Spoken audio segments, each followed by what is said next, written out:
Muy buenos días, mis hermanos, que el Señor les bendiga nuevamente con ustedes para esta clase de escuela dominical. Para mí, como siempre, es un gran honor hablar de la palabra de Dios. Y el día de hoy vamos a comenzar la última unidad de este periodo que estamos estudiando. Y esta última unidad trata de la fe en un mundo secularizado. Para nosotros no es sorpresa que muchas personas desconocen lo que es el concepto básico del cristianismo. Quizás pensamos que sí, que las personas saben lo que es el cristianismo, lo que practican, lo que dice la palabra de Dios, pero lo cierto es que para muchos es desconocido.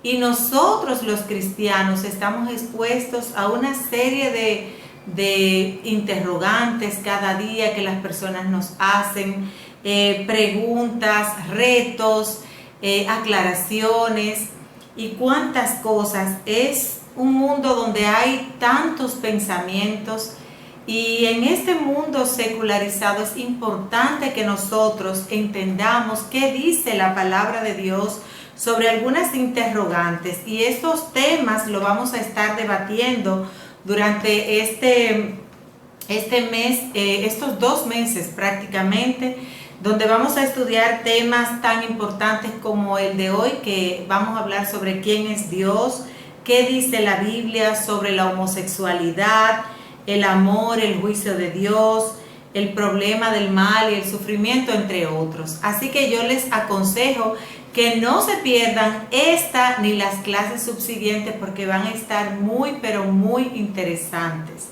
Y hoy vamos a comenzar estudiando el tema ¿quién es Dios?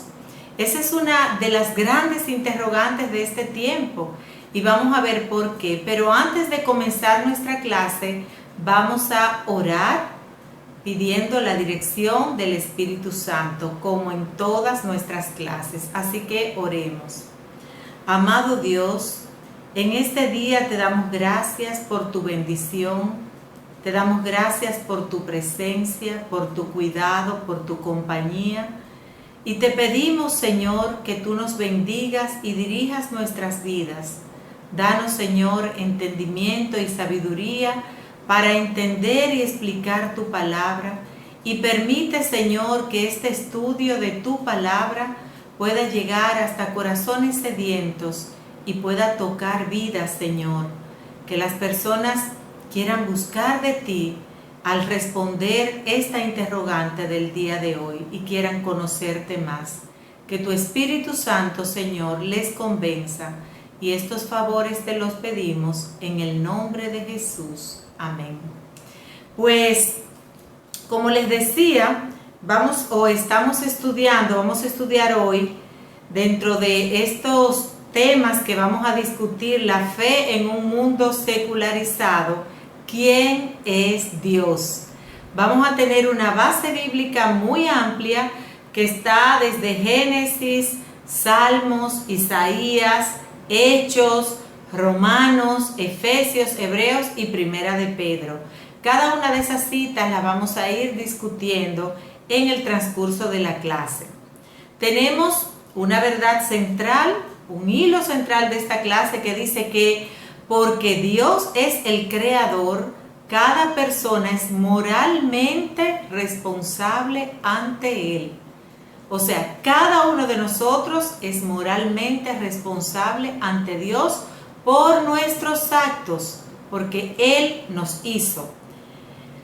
El versículo clave se encuentra en Hebreos 11:6, que dice: sin fe es imposible agradar a Dios, porque es necesario que el que se acerca a Dios crea que le hay y que es galardonador de los que le buscan. Sin fe es imposible agradar a Dios, porque es necesario que para acercarnos a Dios creamos que Dios existe. Entonces, como metas de la enseñanza, vamos a comprender lo que dice la Biblia sobre quién es Dios y cómo es Él. En segundo lugar, vamos a crecer en la confianza de que Dios se preocupa por aquellos que ha creado a su imagen. Y en tercer lugar, comprometerse a vivir en sumisión a la autoridad y a la soberanía de Dios. Estos son los 3 puntos relevantes y que queremos que usted se lleve como enseñanza. Lo que la Biblia dice acerca de Dios, tener la confianza de que Dios se preocupa por aquellos que son creados a su imagen, o sea, a la raza humana, y nosotros, como personas que creemos en ese Dios, someternos a su autoridad y a su soberanía. Mis amados hermanos, ¿quién es Dios? Esa es la pregunta. ¿Quién es Dios? Hay ateos que no creen en Dios y dicen, Dios simplemente no existe. ¿Quién es Dios? Nada, no existe. Para los agnósticos probablemente no hay una explicación para decir quién es Dios.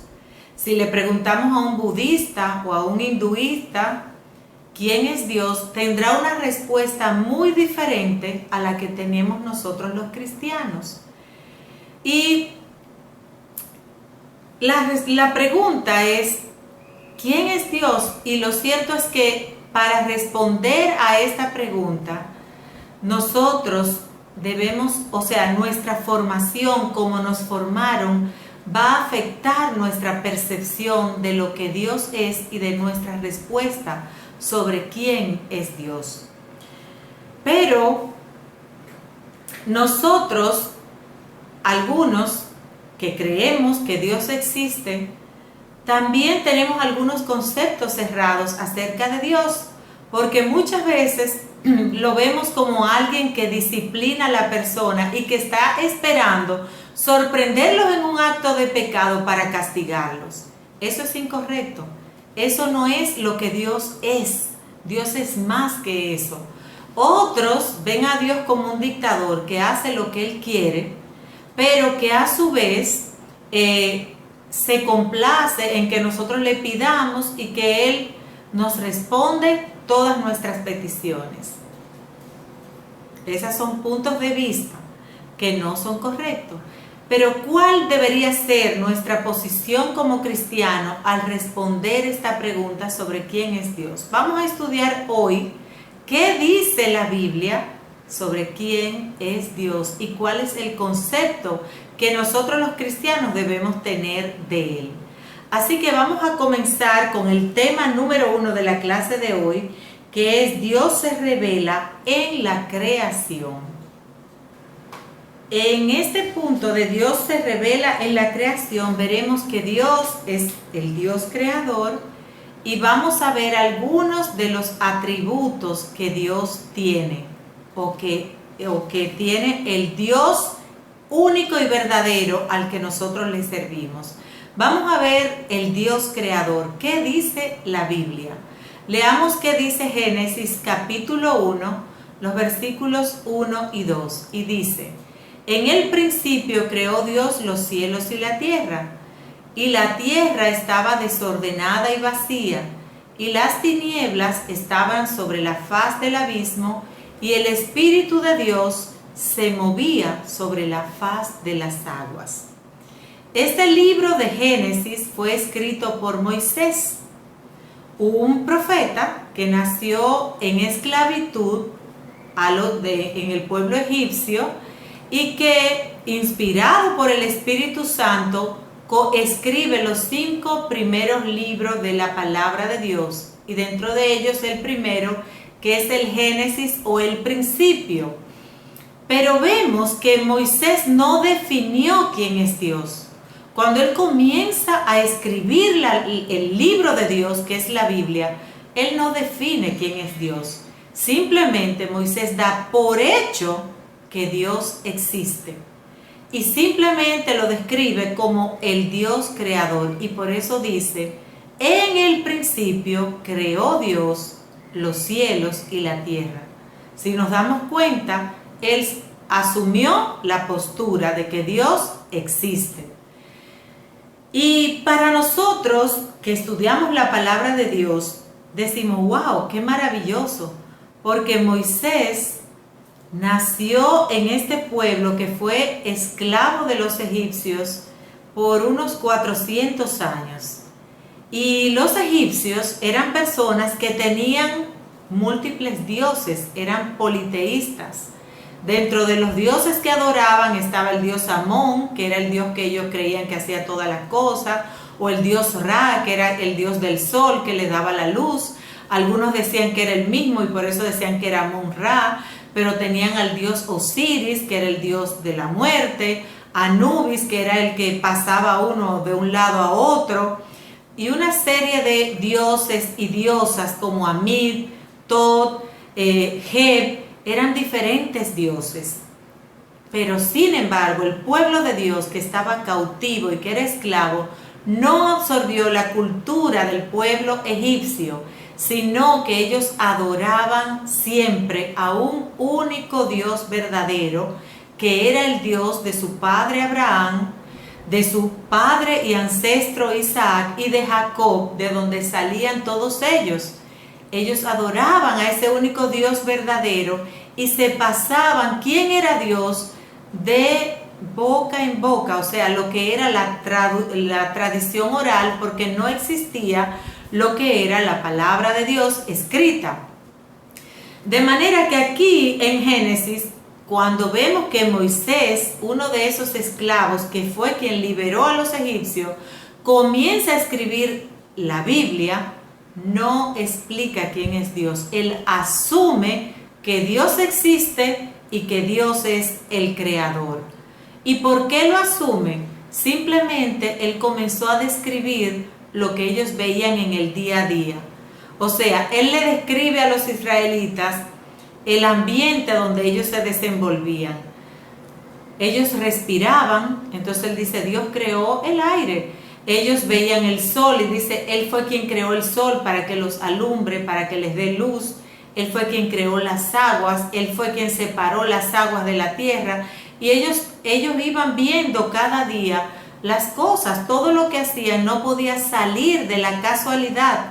Alguien tuvo que haber creado esa perfección y Él lo asumió. Y esta creación que Dios hizo, ellos la palpaban, la vivían, y por eso él decía que Dios es el creador. Y vamos a ver en el punto 2 algunos de esos atributos del Dios al que Moisés le servía, al único Dios verdadero que en primer lugar es el creador, pero vamos a ver algunos de sus atributos. Leamos en Salmo 19 del 1 al 4, luego vamos a leer el 139, vamos a leer unos cuantos versículos y le voy a ir diciendo. Salmo 19 del 1 al 4 dice, los cielos cuentan la gloria de Dios y el firmamento anuncia la obra de sus manos. Un día emite palabra a otro día y una noche a otra declara sabiduría. No hay lenguaje ni palabras, ni es oída su voz. Por toda la tierra salió su voz y hasta el extremo del mundo sus palabras. En ellos puso tabernáculo para el sol. El Salmo 139, 7, David escribe, ¿a dónde me iré de tu espíritu? ¿A dónde huiré de tu presencia? Si subiera a los cielos, allí estás tú. Y si en el Seol hiciere mi estrado, allí he aquí, allí tú estás. Si tomare las alas del alba y habitar en el extremo del mar, aún allí me guiará tu mano y me asirá tu diestra. Isaías 40, 12. ¿Quién midió las aguas con el hueco de sus manos y los cielos con su palmo? Con 3 dedos juntó el polvo de la tierra y pesó los montes con balanza y con pesas los collados. ¿Quién enseñó al Espíritu de Jehová o le aconsejó enseñándole? ¿A quién pidió consejo para ser avisado? ¿Quién le enseñó el camino del juicio o le enseñó ciencia o le mostró la senda de la prudencia? Veamos qué dice Romanos 1 del 18 al 20. Porque la ira de Dios se revela desde el cielo contra toda impiedad e injusticia de los hombres que detienen con injusticia la verdad, porque lo que de Dios se conoce les es manifiesto, pues Dios se lo manifestó. Porque las cosas invisibles de Él, su eterno poder y deidad, se hacen claramente visibles desde la creación del mundo, siendo entendidas por medio de las cosas hechas, de modo que no tienen excusa. Vemos una descripción de los atributos de Dios. Siglos después de que Moisés, el que escribió Génesis, se muriera, viene David, uno de sus descendientes. Y David tampoco describe quién es Dios, simplemente, o define quién es Dios. Simplemente él comienza a describir los atributos de Dios. Y David dice, basta con que usted salga y mire la noche, mira las estrellas y dice, y mira, y te vas a dar cuenta que los cielos cuentan la gloria de Dios. Y el firmamento anuncia la obra de sus manos. Y sigue diciendo, mira, un día se lo dice al otro, y una noche a la siguiente le declara esa sabiduría de que los cielos cuentan la gloria de Dios. Es hermoso. Y dice, óyeme, en el 139, en el Salmo 139, el siguiente que leímos, entonces vemos que David declara que Dios es todopoderoso. Para él no hay nada imposible. También declara que Dios es omnipresente, está en todo lugar, y por eso él dice, ¿a dónde me iré de tu presencia? ¿O a dónde yo me iré de tu espíritu? No nos podemos esconder de Dios, porque dice que aún en la oscuridad más oscura, la luz del Señor resplandece y allí el Señor nos ve. Entonces, mis amados hermanos, es maravilloso. Aquí vemos que los cielos cuentan la gloria de Dios, la naturaleza le está describiendo cada día que Dios es omnisciente, todo lo sabe, que Dios es omnipresente, donde quiera está. Entonces, Isaías también, otro profeta, mucho después que David, vuelve y describe esa omnisciencia de Dios. Dios todo lo sabe. ¿Quién le enseñó al Espíritu de Dios? Nadie tuvo que enseñarle nada porque Él lo sabe todo. Su poder y su presencia están en todo lugar. Además de que lo sabe todo, Él es omnipresente, está en todo lugar. Y como resultado de lo que Él es, Dios no se olvida de su pueblo y nada le sorprende. Eso es lo bueno de nuestro Dios, que a pesar de ser tan inmenso y poderoso, está cercano a su pueblo. No se olvida de nosotros. En el Nuevo Testamento, entonces vemos a Pablo describiéndole a los romanos a ese Dios que nosotros adoramos. Y dice que aquí en Romanos, Pablo le describe que Dios es el hacedor del universo, lo mismo que dijo Moisés, lo mismo que dijo Isaías y lo mismo que dijo David. Tomando en cuenta que no había internet, que no había prensa, que no existía la imprenta, es maravilloso ver que todos ellos describen al mismo Dios que nosotros adoramos. Pero aparte de esos atributos que Pablo va describiendo y que están de acuerdo con los que ya dijimos, de David, Isaías, Pablo da otro atributo de Dios, y es que hace resaltar un atributo muy importante, y es que nuestro Dios es un Dios de justicia. La justicia de Dios se hace manifiesta a todos los hombres para que nosotros veamos las injusticias de los hombres. Entonces, Dios tiene atributos tan maravillosos y ese Dios es al que nosotros adoramos. Vamos a ver entonces la segunda parte de nuestro Dios y que tiene que ver con este último atributo, que Pablo mencionó que es la justicia de Dios. Pasemos al punto número 2 de este estudio. En esta parte vamos a ver como título juez del bien y del mal, y vamos a ver cuál es el mal camino y cuál es el buen camino, porque Dios es el juez del bien y del mal, como decía Pablo. Dios es un Dios justo. Leamos del mal camino. ¿Qué dice la palabra de lo que es el mal camino? Leamos en Romanos capítulo 2, del 12 al 16, y luego vamos a leer Efesios 4, del 17 al 19. Romanos 2:12 dice: porque todos los que sin ley han pecado, sin ley también perecerán, y todos los que bajo la ley han pecado, por la ley serán juzgados. Porque no son los oidores de la ley los justos ante Dios, sino los hacedores de la ley serán justificados. Porque cuando los gentiles que no tienen ley hacen por naturaleza lo que es de la ley, estos, aunque no tengan ley, son ley para sí mismos, mostrando la obra de la ley escrita en sus corazones, dando testimonio su conciencia y acusándoles o defendiéndoles sus razonamientos.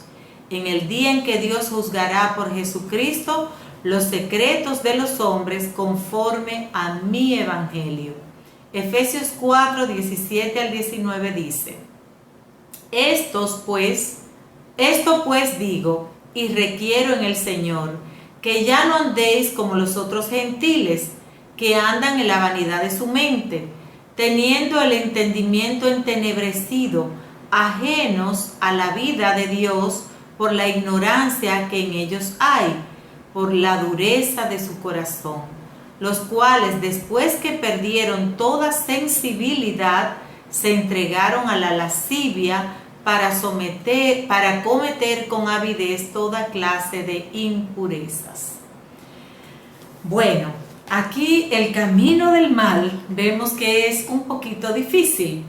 Cuando Pablo le escribe esta carta a los romanos, había un grupo de judíos que, obviamente, Pablo le escribe esta carta a cristianos romanos o a romanos que habían aceptado el cristianismo, pero que un grupo de judíos fueron a decirle que tenían que guardar la ley de los judíos, la ley que los judíos guardaban, cada uno de sus ritos, cada una de sus enseñanzas, tenían que guardarlas para ser salvos. Ellos, los judíos, creían que si las personas llevaban la ley a cabalidad y que si la persona vivía una vida, como nosotros decimos hoy, buena, ellos podían alcanzar la salvación. Pero Pablo aquí en la carta a los romanos le dice: no, eso no es así. Para vivir una vida justa ante los ojos de Dios, no basta con guardar la ley. No es que yo haga lo que dice la ley, es que yo la viva, es que yo esté con ella en mi mente, en mi corazón, pero yo tengo que ser justificado por Jesucristo, que es el único perfecto. ¿Por qué se lo decía? Porque los judíos, todos, hasta el momento en que Cristo nació, que fue el único hombre que pudo guardar esa ley judía, todos habían violado la ley, porque la palabra dice que cualquiera que violara un poquito de la ley era culpable de la ley entera. Entonces, si ellos violaban una sola parte de la ley, eran culpables, no podían justificarse. Por otro lado, ellos no habían aceptado a Cristo como su Mesías o Salvador. Y entonces, al estar fallando, no aceptar a Jesucristo, ni haber podido guardar la ley, no podían ser salvos. Y la ley, Pablo le aclara, sí, la ley es buena, la ley le mostró a la humanidad lo que era el bien y lo que era el mal. La ley le dijo al hombre: mira, si usted hace esto bien, eso es bueno ante los ojos de Dios. Si usted hace esto mal, usted va a recibir el castigo de Dios. Eso fue lo que hizo la ley. Pero la ley nunca pudo salvar al hombre. Siempre la salvación del hombre ha sido por la fe, simplemente. Y si no, el padre o el ancestro de donde sale Moisés, que fue Jacob, que era hijo de Isaac y era hijo de Abraham, el padre de la fe, no había una ley escrita. Y dice la palabra de Dios que halló gracia ante los ojos de Dios y que fue salvo por su fe. Entonces siempre ha sido la fe la que ha traído salvación al ser humano. Sí, la ley fue buena y fue importante porque nos mostró lo que era lo bueno y lo que era lo malo, pero no podía salvar al ser humano, y Pablo se lo está diciendo en este momento a los romanos. Y también le dice que guardar la ley es importante, pero para ser salvos se requiere tener una relación de fe con nuestro Creador, nuestro Dios, y que esa relación es un asunto del corazón, es un asunto del hombre interior, es un asunto de que Dios cambie la vida del hombre, de cambiar nuestra manera de pensar en una manera renovada, y que sea el Espíritu Santo que nos ayude a cambiar cada día. Nosotros, mis amados hermanos, no somos mejores que los judíos. Si ellos no podían ser salvos con guardar simplemente la ley, tampoco nosotros podemos ser salvos por llevar una serie de rituales o de reglamentos o de ser buenos. No, en ninguna manera. Dios es santo, Dios nos llama a nosotros a ser santos, y la ley no puede santificar ni a judíos ni tampoco al ser humano. El único que puede santificarnos, el único que puede justificarnos es nuestro Señor Jesucristo. Es importantísimo que nosotros recibamos el amor y la gracia de Dios que se derrama a través de la sangre de Cristo, y es crucial que nosotros reconozcamos que el juez del bien y del mal va a juzgar a todas las personas, y solamente podrán ser salvos los que acepten ser justificados por la sangre de Cristo. Entonces vamos a pasar al punto B, que es el camino del bien o el buen camino. Vamos a leer en Efesios 4 del 20 al 24, que dice: mas vosotros no habéis aprendido así de Cristo, si en verdad le habéis oído y habéis sido por él enseñados conforme a la verdad que está en Jesús, en cuanto a la pasada manera de vivir, despojaos del viejo hombre que está viciado conforme a los deseos engañosos, y renovaos en el espíritu de vuestra mente, y vestíos del nuevo hombre creado según Dios en la justicia y la santidad de la verdad. Seguimos leyendo en 1 de Pedro 1, del 13 al 16. Por tanto, ceñid los lomos de vuestro entendimiento, sed sobrios y esperad por completo la gracia que se os traerá cuando Jesucristo sea manifestado. Como hijos obedientes, no os conforméis a los deseos que antes teníais estando en vuestra ignorancia, sino como aquel que os llamó es santo, sed también vosotros santos en vuestra manera de vivir, porque escrito está: sed santos, porque yo soy santo. Solo hay una manera de vivir para Dios, y comienza con tener una relación personal con su Hijo Jesucristo, que es el que nos acerca a nuestro Creador. La salvación no es una cuestión de buenas obras, ni de malas personas, ni de buenas personas. No va al cielo la gente buena, eso es importante. Va al cielo la persona que por gracia acepte la salvación y que acepte la gracia de Cristo. Solo el aceptar a Jesús y al ser guiados por el Espíritu Santo, nosotros podemos ser salvos y vivir una vida que agrade a Dios. Solamente así nosotros podemos ser salvos.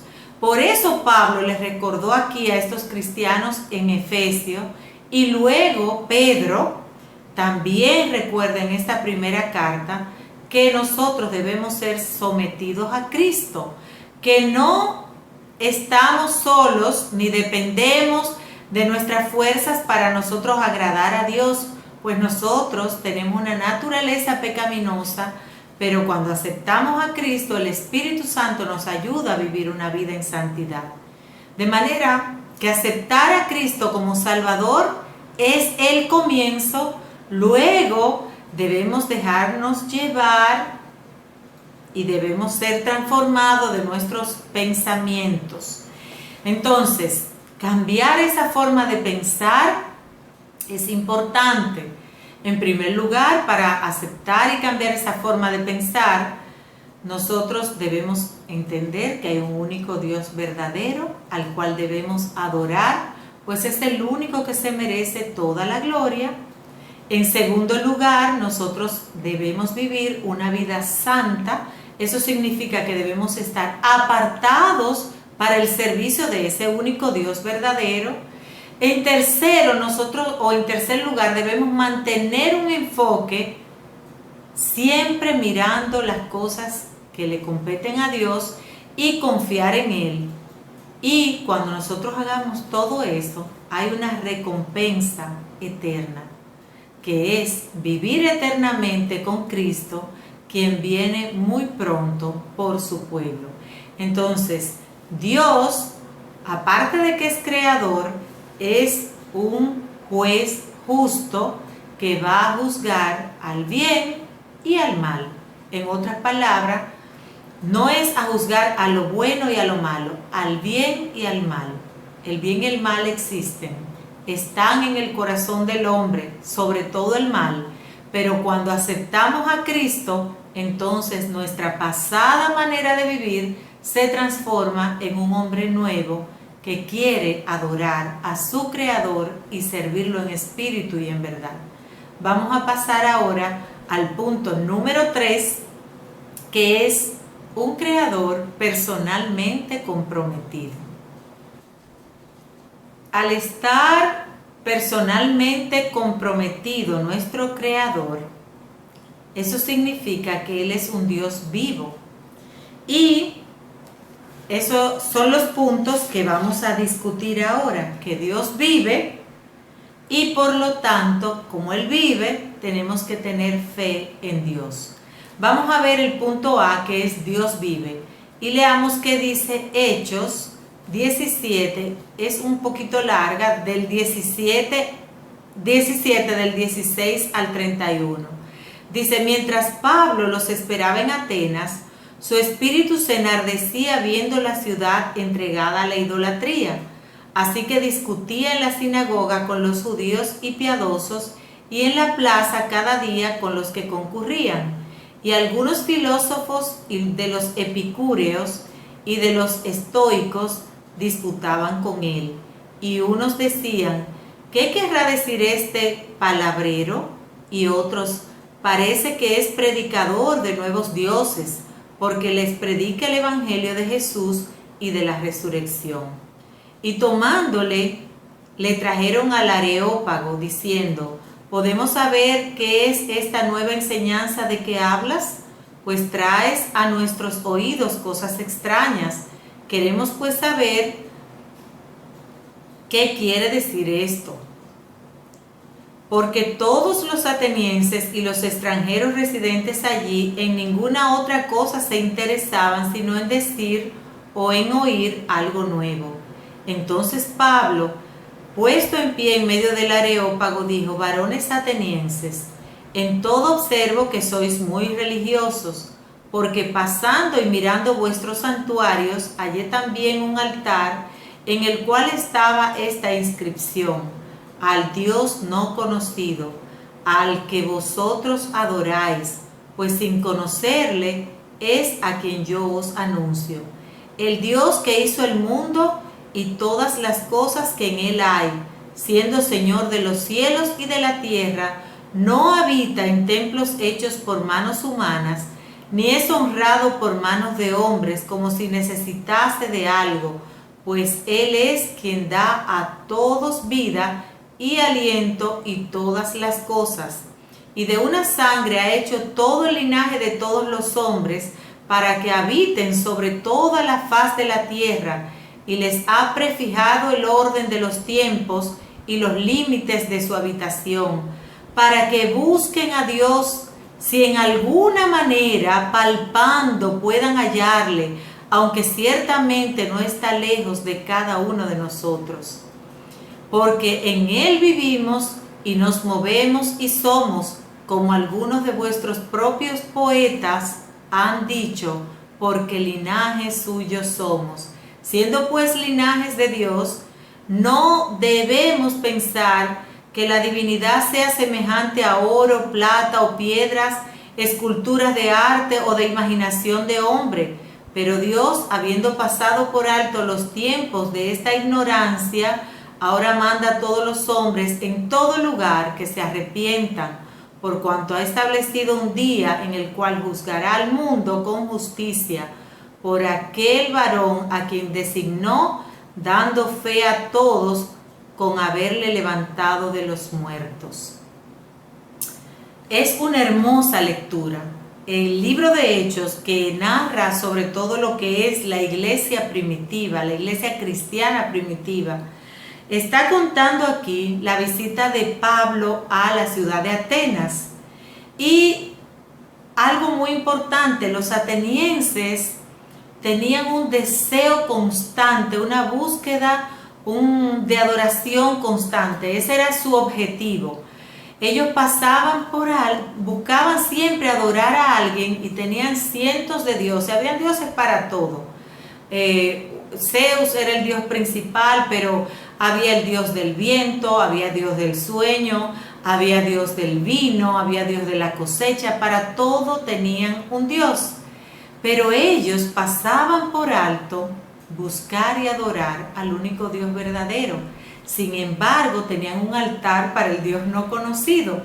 Y Pablo, que estaba tan afligido al ver cómo ellos eran tan idólatras y estaban ignorando al único Dios verdadero, aprovechó la oportunidad. Cuando él vio al Dios no conocido, aprovechó la oportunidad para presentarles a Cristo y el plan de salvación. Normalmente ellos vivían, los atenienses disfrutaban, ellos vivían para discutir sobre la sabiduría, sobre la filosofía, ese era su mundo.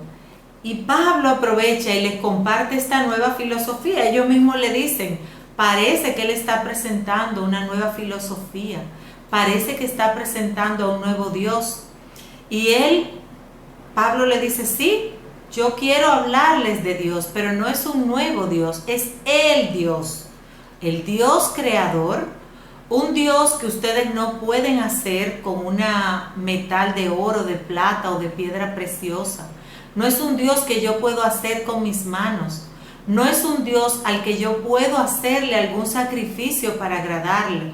Ese Dios que yo adoro no necesita nada de nosotros.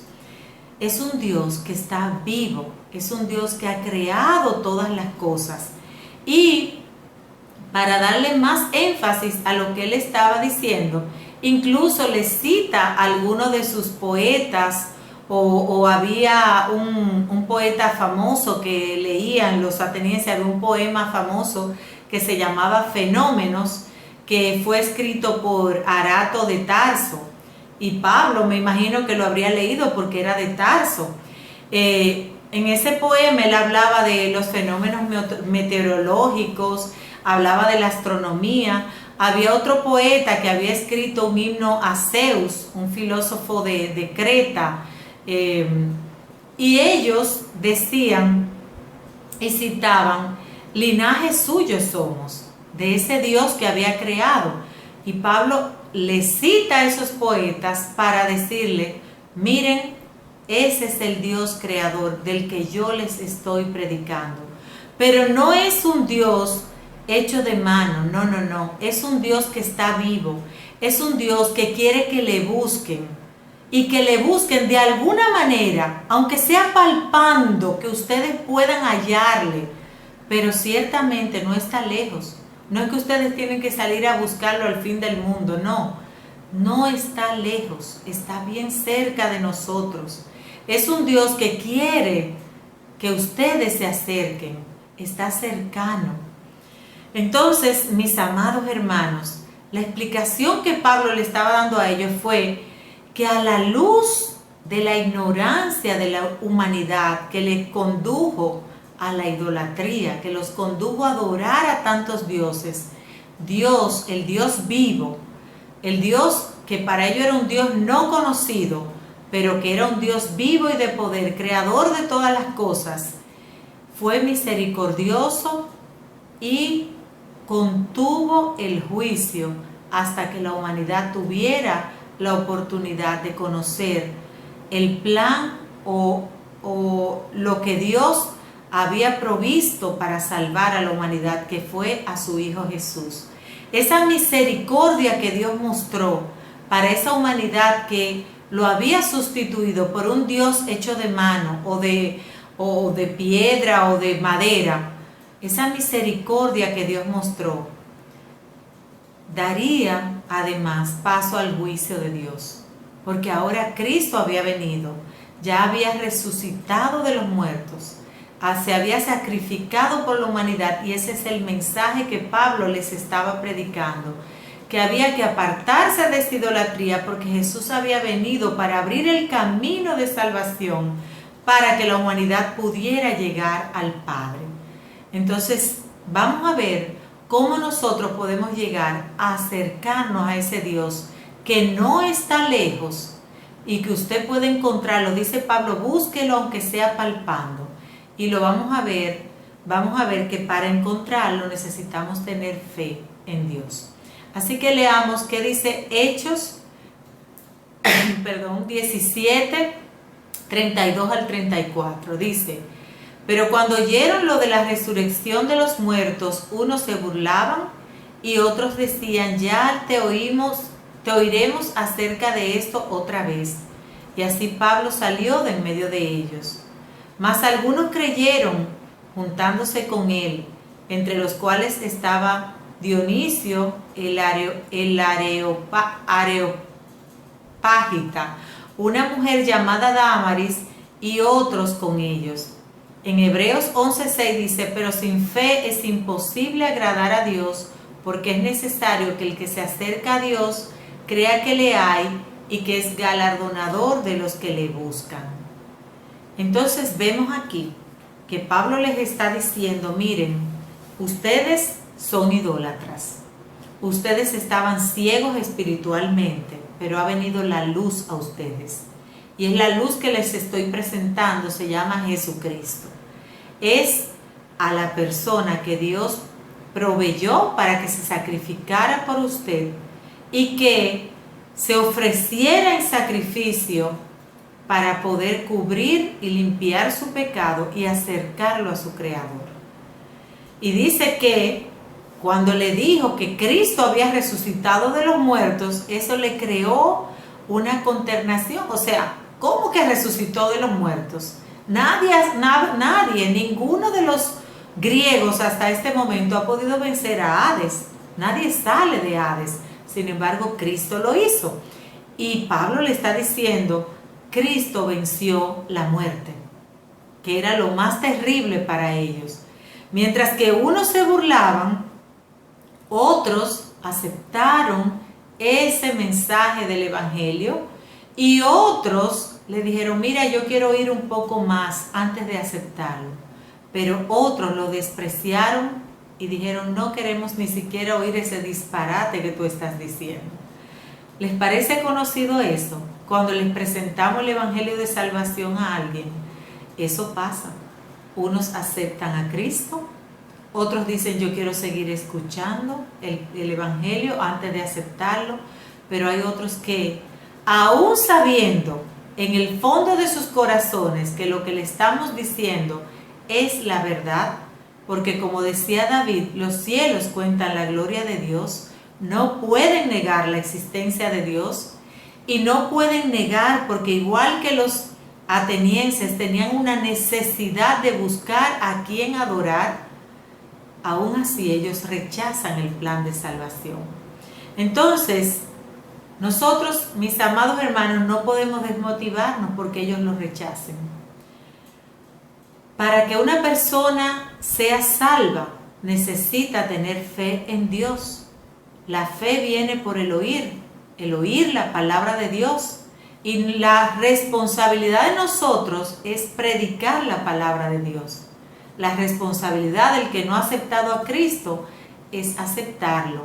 Si no lo aceptó, Él va a dar sus cuentas. Nosotros cumplimos con predicar el mensaje del Evangelio.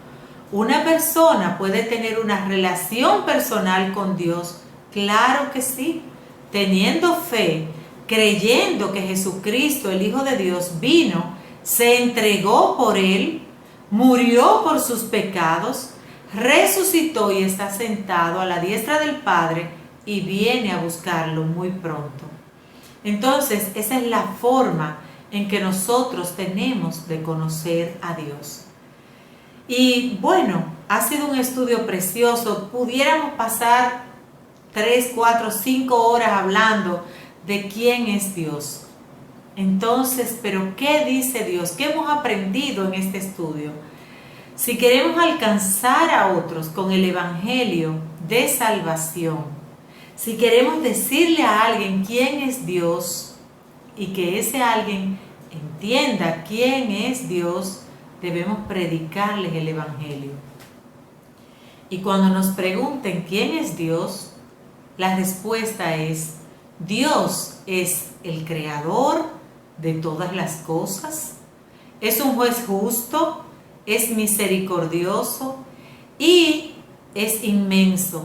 Pero a pesar de todo eso y de lo grande y lo inmenso que es, está plenamente involucrado con su creación, está cercano a su creación, le duele lo que le pasa al ser humano, tanto le duele que dio a su único hijo Jesús para que muriese en el lugar del hombre y el hombre pudiera alcanzar la salvación y pudiera acercarse a Él. Ese es Dios. Y ese debe ser nuestro mensaje al mundo. Entonces, en nuestro Ministerio en Acción, dedique tiempo esta semana para disfrutar de la creación de Dios y alabar al Creador. Convierta un evento cotidiano en una oportunidad para hablarle de Dios a alguien, como lo hizo Pablo. Aprovechó y fue al Areópago a discutir filosofía y le presentó a Cristo. Y ore por los que ministran el mensaje de Cristo en otras culturas. Hay muchas personas que hoy día están llevando el mensaje de salvación a personas que nunca han escuchado el Evangelio. Y aquí somos privilegiados de que podemos tener libertad de leer la palabra de Dios, de hablar de Cristo y de predicar sobre nuestro Dios creador. No se pierda la clase del próximo domingo en la que vamos a ver quién es Jesús. Así que el Señor les bendiga y los esperamos.